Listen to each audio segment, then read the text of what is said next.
اعوذ باللہ من الشیطان الرجیم بسم اللہ الرحمن الرحیم۔ آج ایک ایسا وظیفہ لے کر آپ کی خدمت میں حاضر ہوئے ہیں، وہ ان کے لیے ہے جو تہجد کی نماز پڑھتے ہیں۔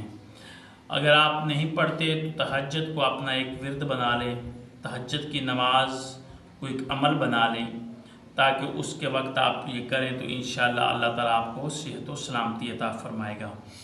اور آپ نے کرنا کیا ہے کہ تہجد کی نماز کے وقت آپ نے تنہائی میں بیٹھ کر ان الفاظ کو آپ نے 3 بار پڑھنا ہے۔ کتنی دفعہ؟ 3 بار آپ نے ان الفاظ کو پڑھنا ہے، اور انشاءاللہ آپ کی کوئی بھی حاجت ہے وہ آپ کو محبت سے ملے گی۔ کوئی بھی حاجت ہوگی، کوئی بھی آپ حاجت دل کی رکھتے ہیں، آپ خواہش رکھتے ہیں، وہ انشاءاللہ آپ کو ملے گی۔ لیکن تہجد کی نماز کے وقت آپ نے تہجد کی نماز پڑھنی ہے، اور پھر تنہائی میں جو الفاظ میں بتانے جا رہا ہوں ان کو آپ نے روزانہ 3 بار پڑھنا ہے، اور انشاءاللہ تعالی چند ہی دنوں میں آپ دیکھیں گے کہ آپ کی حاجت جو ہے وہ پوری ہو جائے گی۔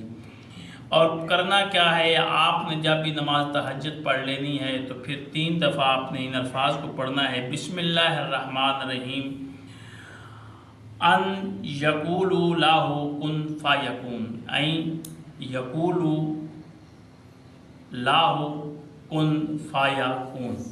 ان الفاظ کو آپ نے پڑھنا ہے 3 بار، اور اس کے بعد دعا کرنی ہے۔ انشاءاللہ خالق کائنات آپ کی حاجت کو، آپ کی دعاؤں کو پورا فرمائے گا، اور آپ کی جو بھی حاجت ہوگی وہ پوری ہو جائے گی۔ اللہ حافظ۔